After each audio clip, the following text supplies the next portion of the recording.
And we are now live. So, hello everyone, and welcome to The Talk. And this is part of your total hi-fi experience. I'm your host, Brian Green, and we do these live streams so you can comment, ask questions. So please come be a part of the talk. And tonight, I have the privilege of introducing our special guest. Here with us is Hiram Toro. He is the founder and CEO of Supreme Acoustic Systems. So, welcome, Hiram. Glad to have you here tonight. Thank you. It's my pleasure. So, if you don't mind, I've got kind of a off the topic shout out before we get into all things hi-fi, because today it just happens to be my parents' 44th wedding anniversary. So, quick shout out to them. You know who you are out there. Love you guys. 44. 44, yeah. That's impressive. I So, know somebody's going to heaven. yeah, so love the parents. God bless. So, Amen. let's get into some hi-fi, some high-end audio talk. Yeah. So, with Supreme Acoustic Systems, so personally to me, that was a relatively new name. I got to know more about you guys this earlier this year at the show Southern California here in Costa Mesa, California. You guys had 3 rooms with us. You know, one big kind of super high-end, 2 YG acoustic based anchored systems. You know, one was like the ultimate, and then you brought in something that was pretty new, the fully active speakers. And The so light system, yes. really impressive showing. And then you had 2 other rooms that kind of showed more what you can do in the scaled down space. So that was a great introduction for myself, and I'm sure for a lot of other people as well that attended the show. Yes. Well, because it's very accurate. We're new. We're very new. Actually, we launched our operation back in November of last year, and in March of 2024, this was just an idea, nothing really, totally an idea that we had. We had no brands, we had nothing, and we, I mean, we put a lot of energy, a lot of effort to get what we are, and a lot of investment. That's one of the things that has allowed us to move the way we have. But yeah, we started back in, really back in November last year. We're only 6 months into it. When we started at Capitol Wars, when we did our first show, there we had. I was trying to get a good, large room, but for the come latelys, that's not an option. If you're new in the industry, trust me, you're not going to get a decent room in any of the shows, except the show. Check it out. Um, I had 6 rooms there. My first coming out, 6 room. The most I ever had back 50 years ago was 2 rooms, and I guess I forgot how tough was 2 room, but 6 room was a buster. But we pulled it out. We did a great job. I remember. Uh, can I say Michael Fremer? Yeah, Uh, sure. Michael Fremer wrote a little thing in his page saying, there's people from Supreme. They had 6 rooms. They all sounded great. They are showing the industry how things are done. I said, but from that point on, we've been able to continue a very consistent presence out in the market, and squeezing, because truly, not an engineer. I'm not an electronics expert. The only thing that I bring to my business is my ear. And I do have an ear. Trust me. Golden ear, that's me. But we've been able to get good sound. That's my signature. If those rooms don't sound good, the doors are not open. And after this first year, what I also decided that if I don't get a room where I can have my equipment set up properly and have it perform to its best, uh, those little tiny rooms. So I don't feel that's doing us any favors. So, but anyway, thing is, we've been very active. We've learned a lot along this first year, and we're coming next year with a lot of good feelings and a lot learned over this first year. That's great. So it sounds like your part coming into this is really coming from more of like that personal passion, um, rather than, like you said, some people are coming in with this, previous engineering professional experience, and like that is what ties them to the industry. But you, it sounds like it's really about the love and the enjoyment that high-end I audio. love it, and coming into an industry that sorely needs things done right. Give an example of how things are done. I don't. I'm not a. I don't come from the audio business. My uh, training is industrial management, logistics, manufacturing, and that's what I did for over 30 years in my professional career.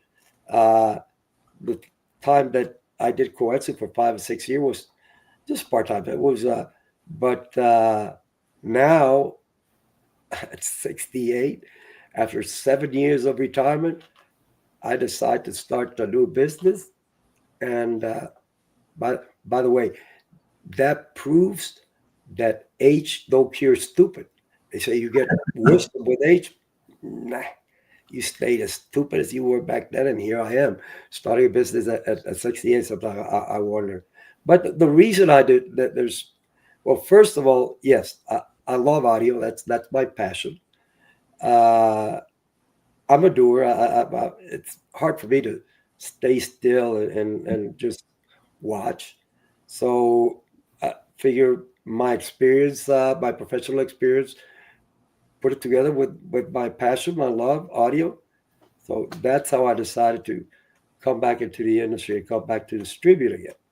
Uh, that said, I came with a very different perspective than I did when I was doing it back then, in the sense that now I'm coming knowing, understanding, with a good feel for what needs to be done, things that can be improve our industry and the service. And I come with that as my agenda to do it right, do the right thing, uh, honesty, openness, uh, and creating services and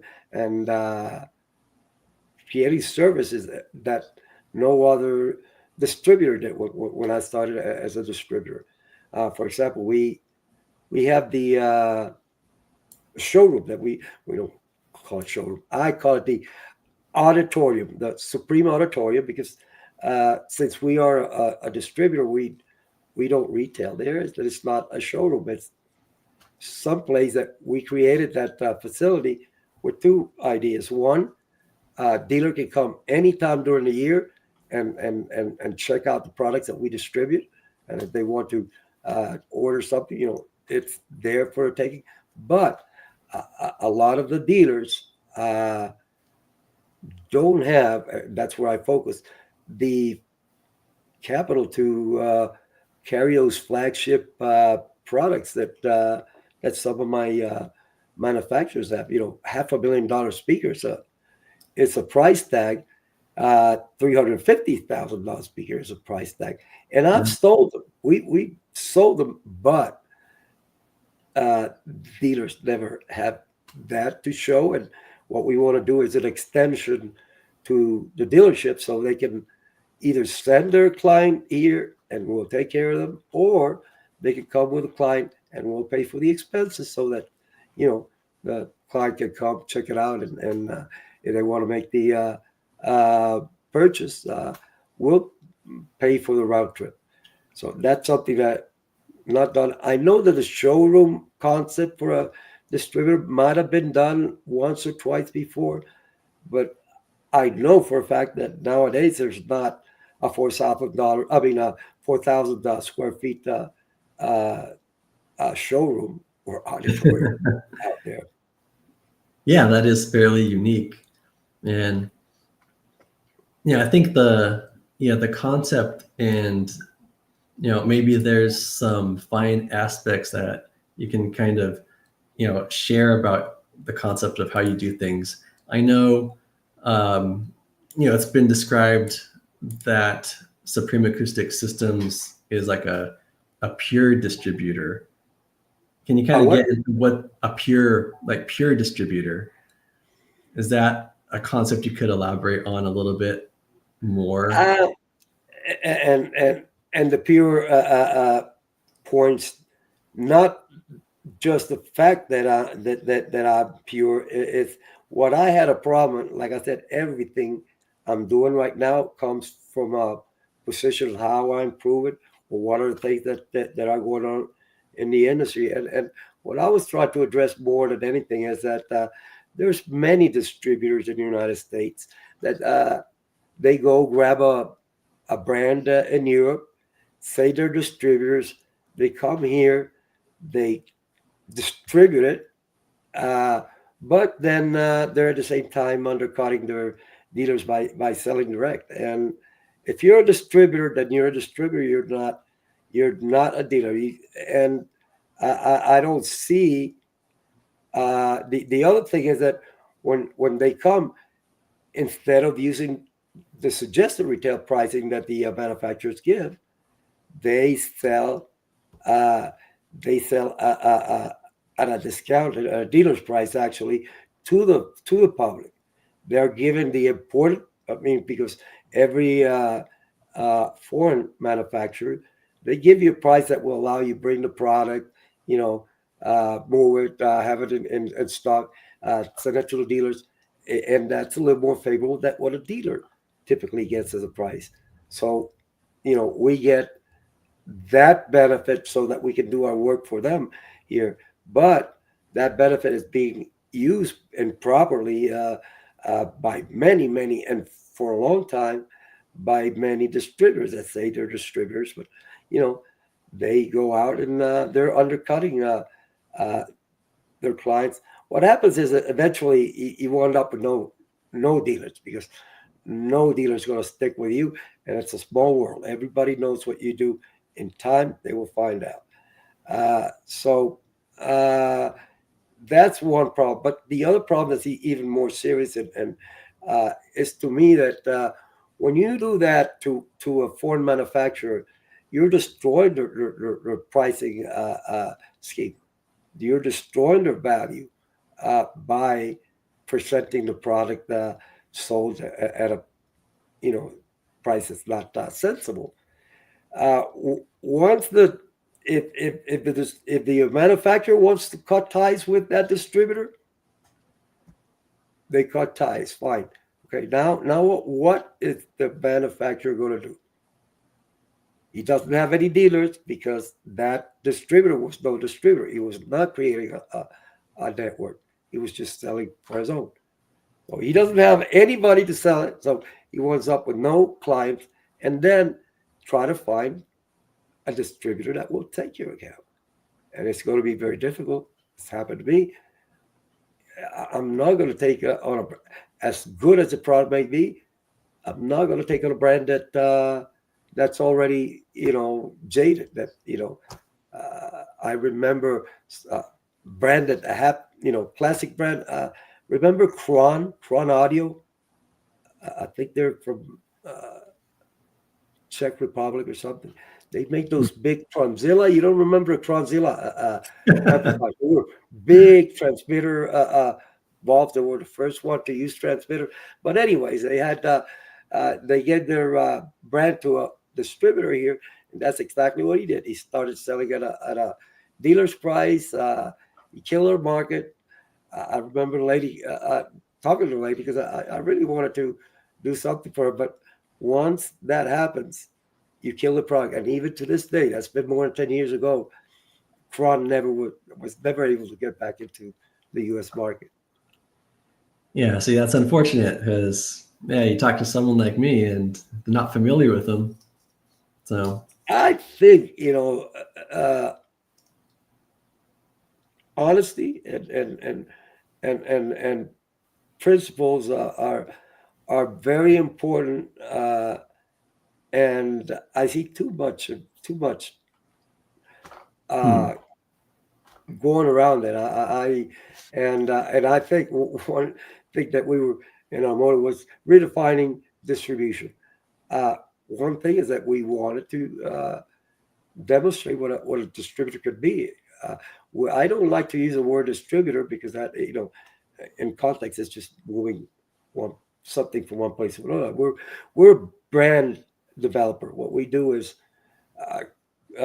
create goodwill for the brands that we handle, and in the meantime, then the business come.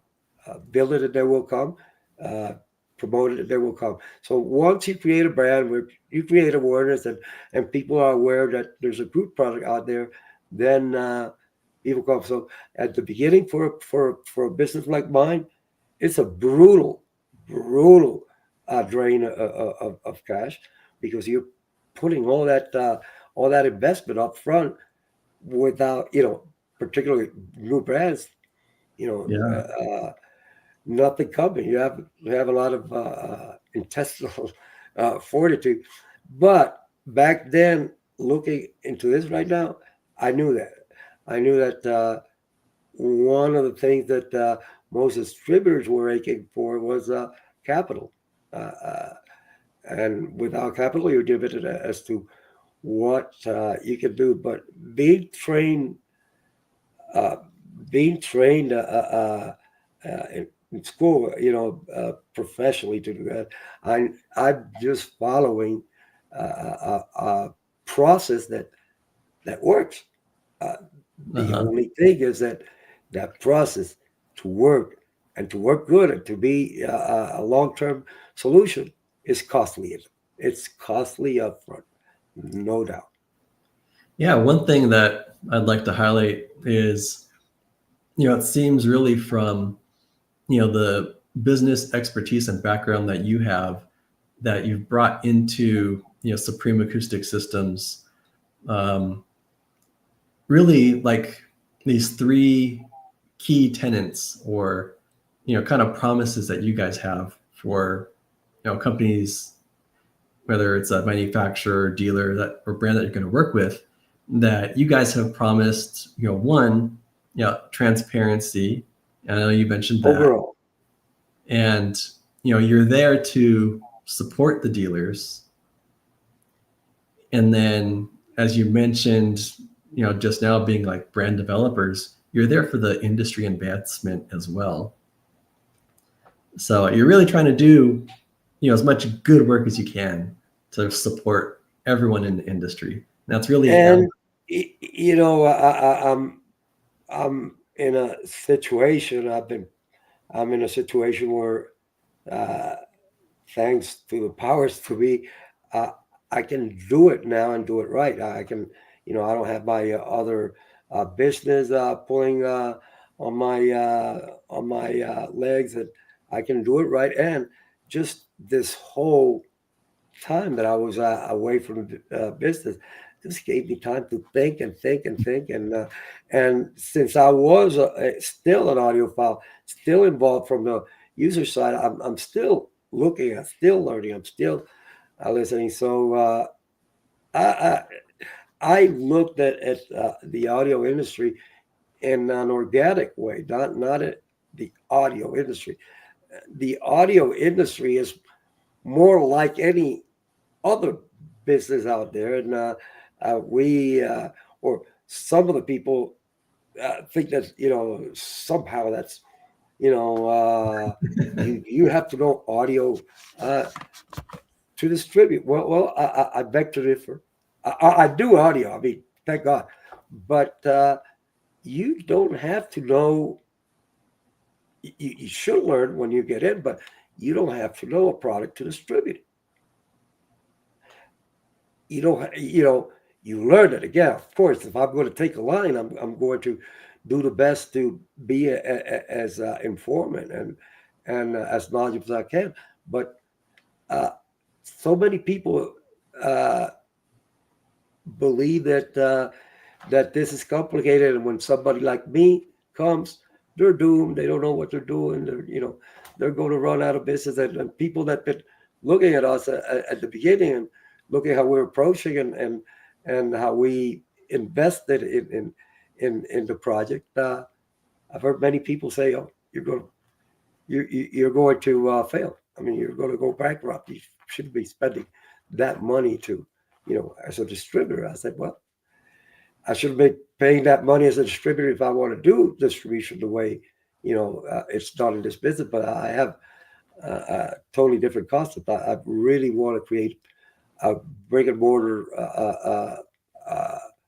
facility. I want to really, really, really look like a distributor. When you go to a liquor distributor, have you been to one of the liquor distributors building? I mean, they're impressive. Maybe not liquor, but I want to be a real, not somebody sitting in the house, doing trades for brand. No, I want to be a real distributor, and not only that, I want to be able to have the people enjoy, come check, come see, come experience our products. Uh, and that was to me, foremost, because when I was just an audiophile, not working, you read about this great product or this great speaker, whatever, go try to find it, go try to listen to it. Yeah.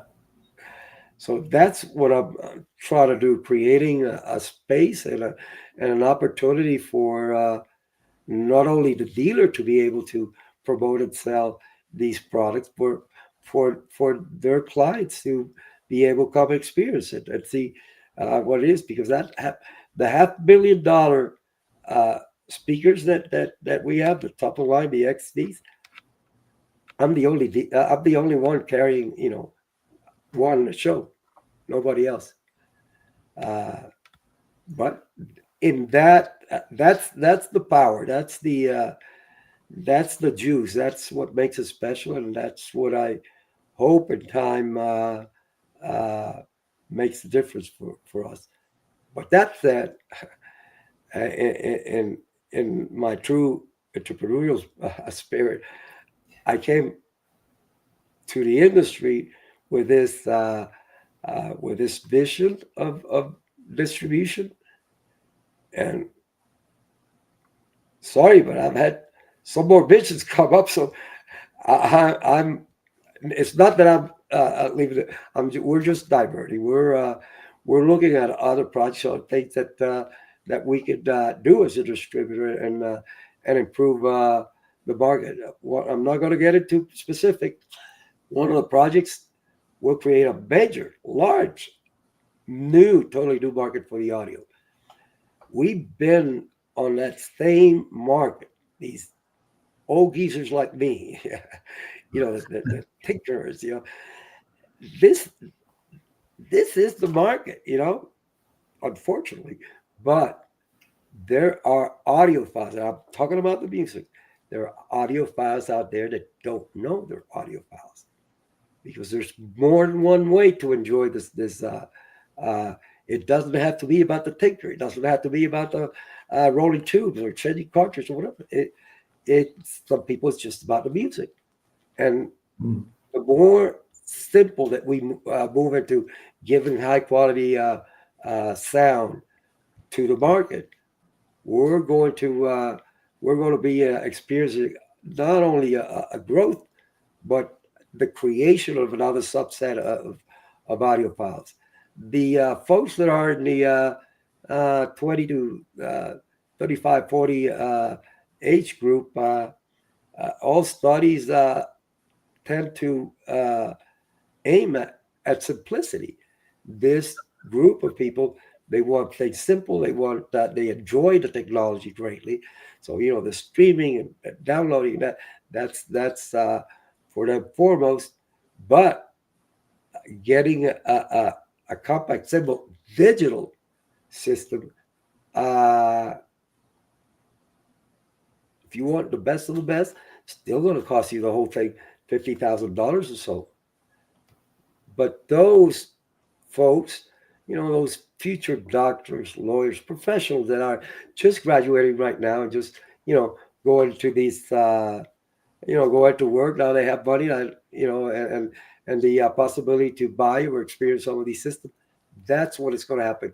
The same way that the old group is.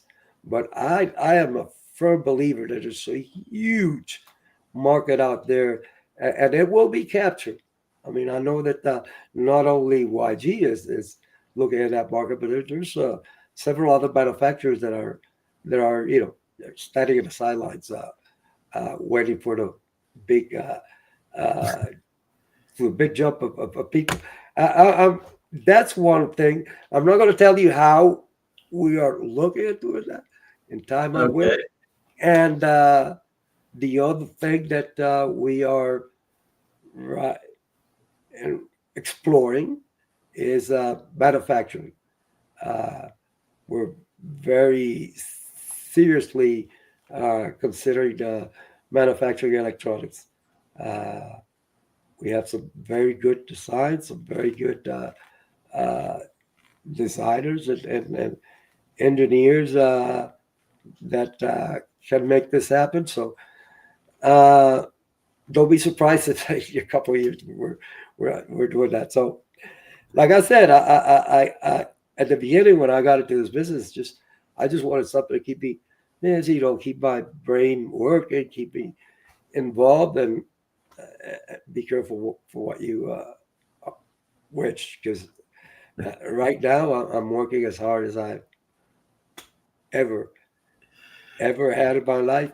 But the only thing is that I really love what I'm doing, so it doesn't feel like work. That's awesome. Yeah, I mean, it sounds, Hiram, like you've got one, a very busy mind, two, a very strong work ethic, and three, it sounds like you're an excellent team builder, because if you got all this stuff coming out from your ideas and we've got the kind of insight right now that things are coming, things are going to happen. Check my LinkedIn. I don't call it. I call it consensus builder. Okay. But yeah, sounds like some really exciting things to come.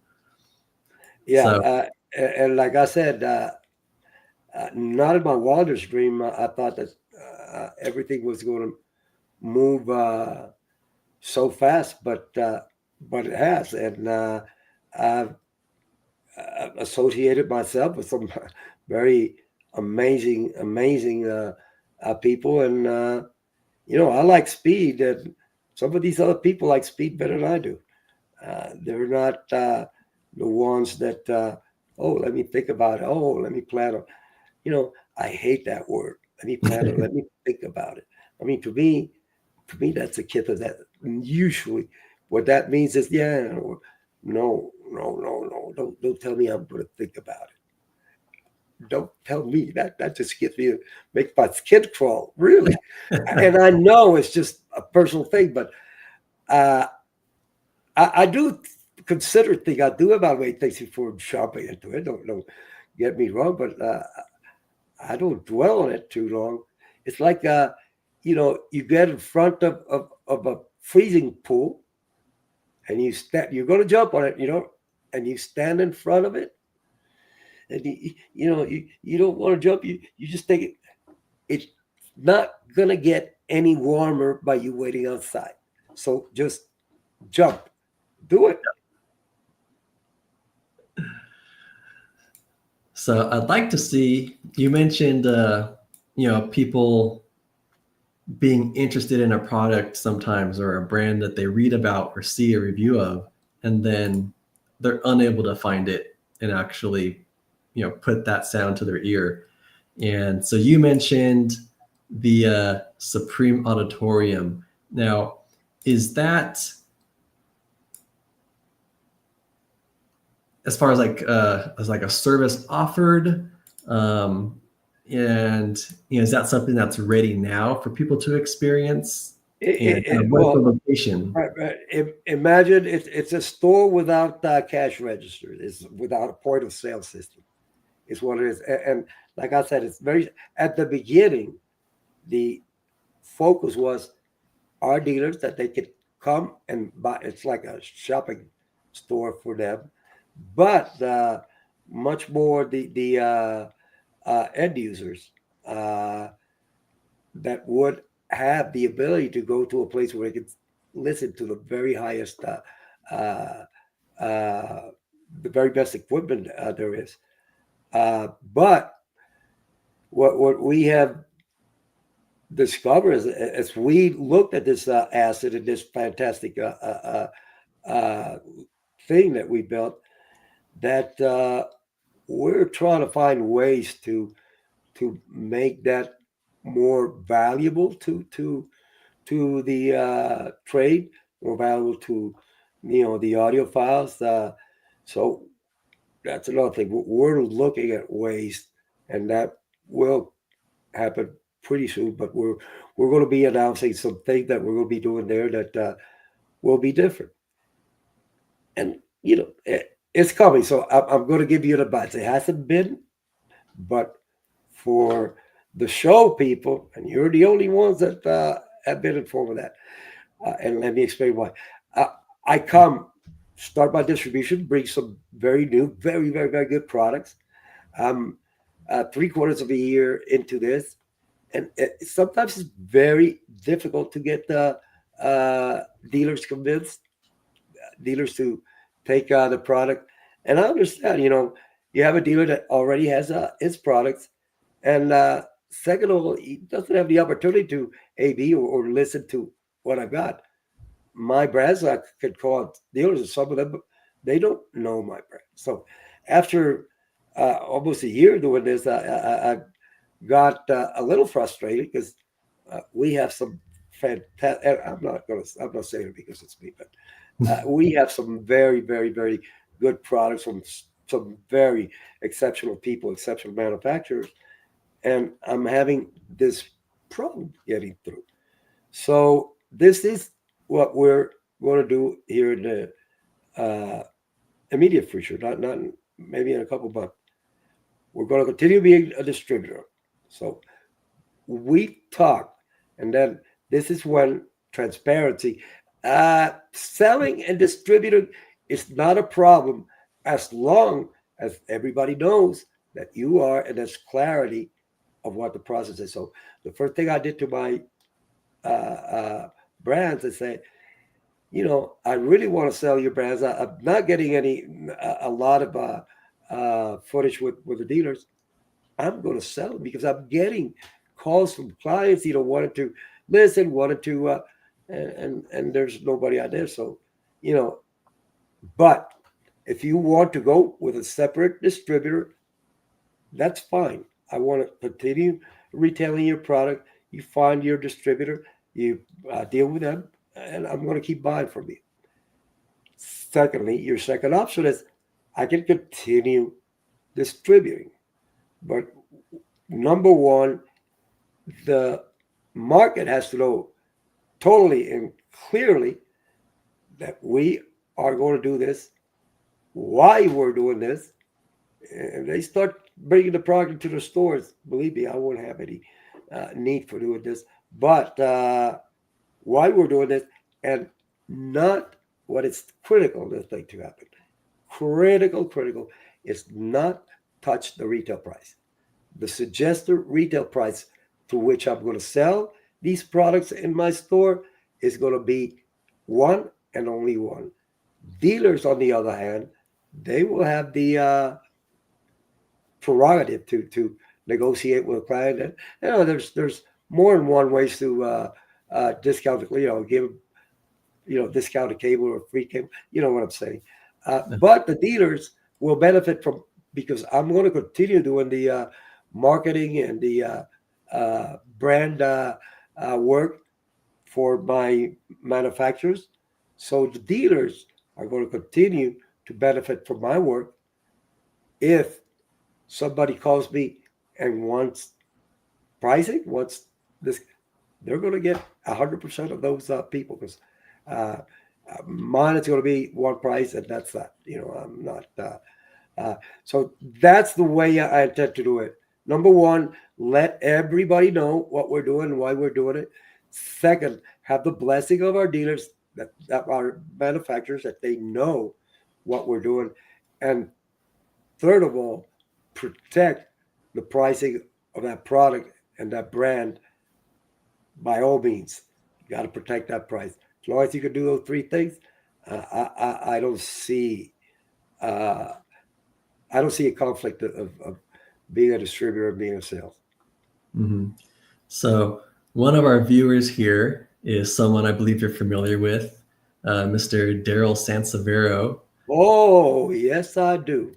Yep. So he threw out a comment that Supreme Acoustics is a house of flagships, and I think that kind of might lead us into, if we want to highlight some of the brands that Supreme Acoustic Systems represents, because there's a couple of them here, and I can kind of go through them, and maybe you can kind of highlight some of the products and why you chose these partnerships.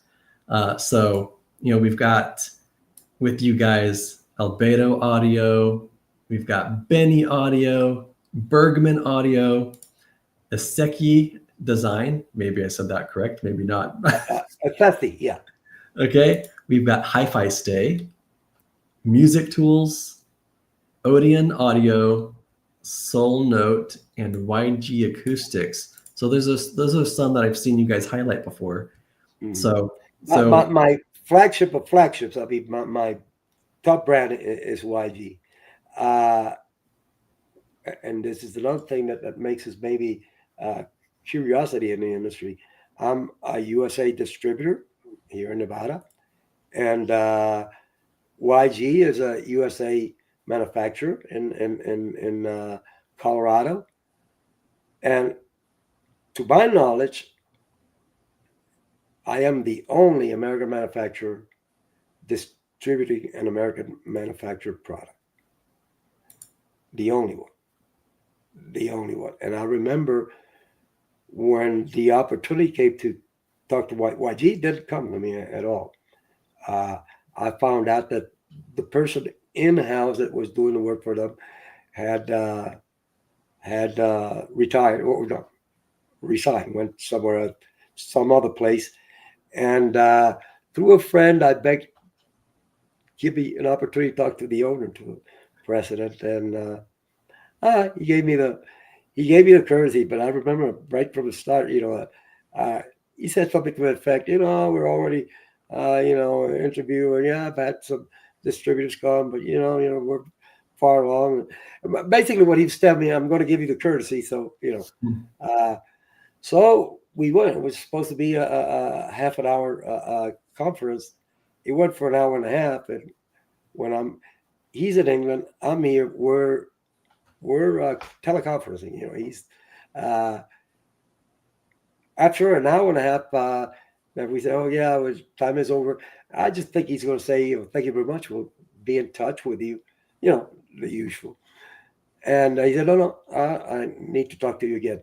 So I had another hour and a half conference, so 3 hours.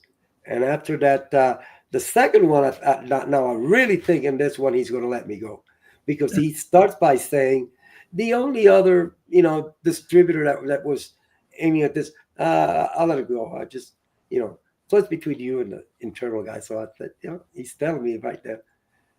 So anyway, long story short, it ends. I think he's going to say, thank you very much. Please come to the factory, and that was another. First thing he did was, and they have over 10 speaker models. He had me listen to each and every single speaker they had and tell him what I heard. oh wow. That was the last.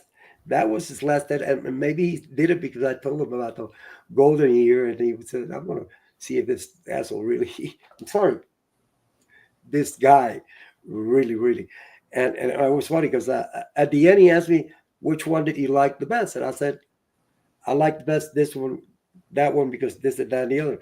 The employee that was there that was something. God damn, did you know it? I said, did I know what? That's his favorite speaker. That's all she wrote. That was the end of the interview right there and then.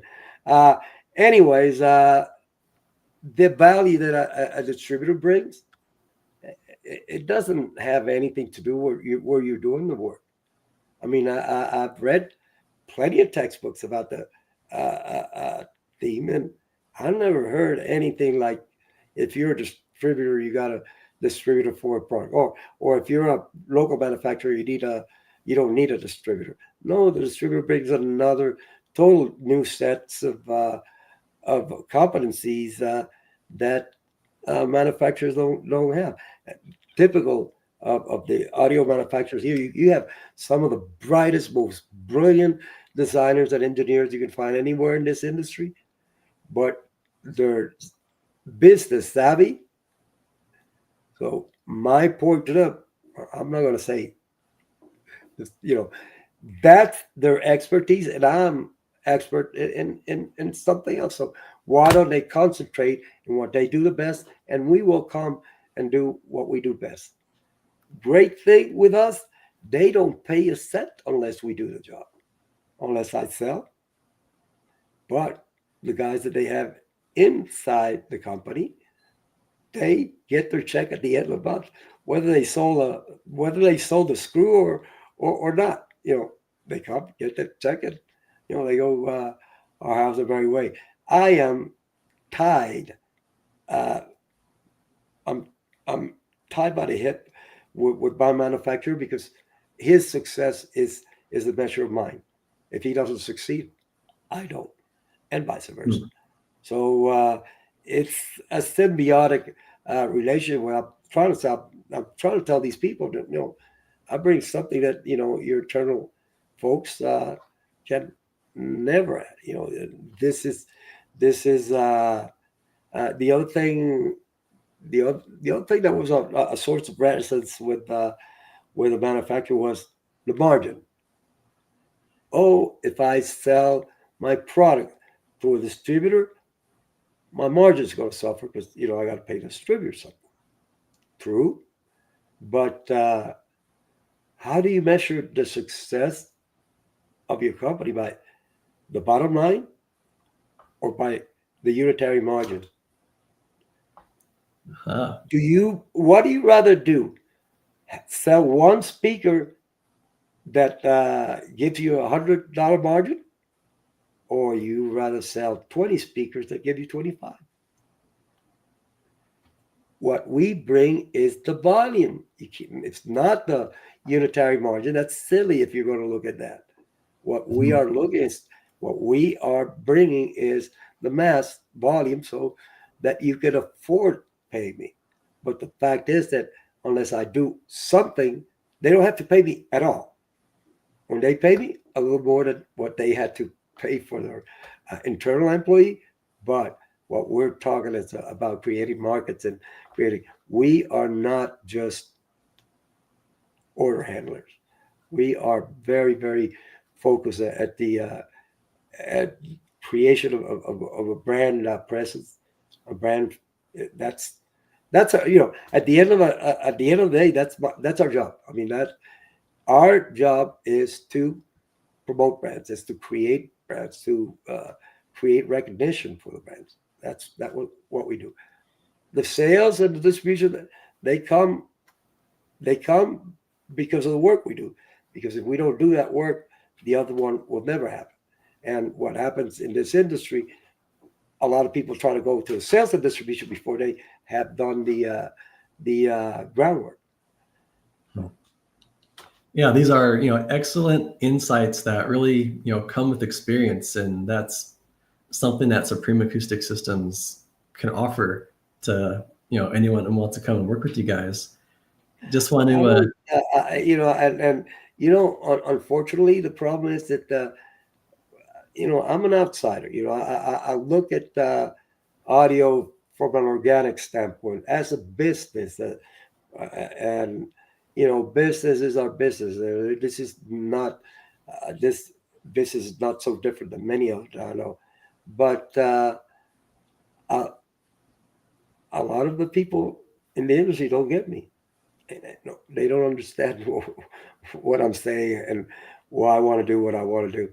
But uh, that comes with the territory. I would expect now everybody's saying, "Oh, I don't know. Look at that. That's the way to do it." well, there's It's definitely somebody watching right now that gets you because they are giving a very enthusiastic shout out to Hiram, and that is Miss Emiko Carlin. She is here, and she says Hiram is the man in all capitals. Thank you, Miss Amico. Very kind of you to say that. So beyond just the brands that you represent, that can kind of be broken down into specific products as well. And so you guys kind of have the whole, like every base covered, amplifiers, preamps, DACs, sources like the turntables, transports, you got the speakers, and everywhere. Amazing, yeah. And that's the 1 year. God is great. So it's, yeah, and it's all like one of our viewers said here, it's a house of flagships, you know. Like I said, the way all of this has happened, the speed, the people that I've encountered, it's just been uh, unreal. Truly, truly, truly, it's been an unreal run here last year. I mean, I'm 68. I've had several businesses before. I worked for big companies, setting the businesses for them, and the way the thing has happened in such an organic way, it's hard to understand. But uh, the brands, how did I came up with those brands? I just go to, well, part of it was through Munich, the Albedos, the Assessi, the was Munich. Uh, uh, just walked by their room and was totally spit. Went to the room, wonderful. So they are also, and that's one thing. Every associate, every band that I have are very good business people, very clear. So those I picked there. The isolation system, the Assessi, they are from. I picked them, although they're Italian. I picked them in Munich. You know the story about YG. I already told you. Uh, Stone. So here I am. I'm starting this company. I'm just very short time, but I'm trying to put this whole thing together, and I don't have amplification. And uh, Matthew Webster, the president and uh, major stockholder of the company, uh, took it upon himself to. That's what I'm saying. That the people that I have uh, gotten associated with have just been wonderful. He was the one that got a Sessi for me because I mean not Soul Note for me because they Soul Note and them they have a very good relationship, and Soul Note uses YG at most every show that they do in Asia. So an introduction, they left their former distributor, and I've had them for a year. Uh, Horns, Odeon, that's another story. Odeon I had back when I was doing coaxial, my first stint I told you about. And I knew the owner very well. I mean, it's just kindest person you'll ever know. When I decided to come into the business, I go to him. I said, "Hey, how about giving me the line again?" Oh, he's committed. He has committed with somebody else. And I kept on going. And they say that the squeaky wheels is the one to get the oil. And boy, was I putting oil on that one. So finally convinced him. He's come, and that this is a brand and a speaker that I know very well. I know the performance. I know how good it is. So that's that. Bergman. I'm a Bergman owner before I was a distributor. Okay. I started a business. I don't have a turntable, nor am I looking for turntables yet. They dropped their distributor, and person that sold me the turntable tells me about it. Talk to Johnny, wound up with got the line. So it's just all been all these coincidences. It's just happening. It's just happening on its own. I cannot take credit for all this. All these developments. It's just unreal, really. I mean to tell you, I'm not nuts, but this is unreal. Yeah, that's beautiful to just hear the whole development of that. And we're kind of getting to the end of our broadcast window here, but I definitely wanted to touch on a statement that you guys share online through your website and places, where you state, whether you're a dealer, manufacturer, or audio enthusiast, we look forward to hearing from you. So if folks want to reach out, learn more about what you're offering, maybe kind of keep in touch with what's going on with Supreme Acoustic Systems. I'd love to hear what's going on out there. So what's the best way for people to do that? Probably the best way is through my email address, which is Hiram at, all one word, Supreme Acoustic Systems, plural systems.com. Any question, any comment, anything that you would like to comment, I'm more than open. That's the one great thing about this business too, is the amount of communication, the amount of people, good people that you meet, and the amount of fun that you get from that experience. Even this late that I got back in, I got still some of my best friends from my first stint coming back and making helping me in these things. So anyways, love it. Nothing like music, and nothing like most of the people in this industry too, inclusive of Amigo. Yeah, absolutely. And so I'm putting She's up my hero. She knows it. Yep. So I'm putting up a link right now to the website where people can go and take a deeper look at the brands and products that you guys offer, and keep up with any updates that you might be sharing. And then I do believe that you will have a presence at the New York International Audio Show. Oh, yes. October 24th through 26th. So that's just coming up this next weekend here. Mm-hmm. It's all over upon us, unbelievable. Yes, I will be in New York. I have 3 different things going there, but the main thing, I have audience speakers. I spoke to you about my friend. I used to distribute it. I got it back. And an audience speaker, it's kind of, hasn't been really promoted in the United States. It's such a great horn. Don't sound like horn, guys. Those that hate horns because they sound, no. You're not going to have that problem. But it's also, prepared with wood. It's very organic looking. You can combine the looks that you can make are limited.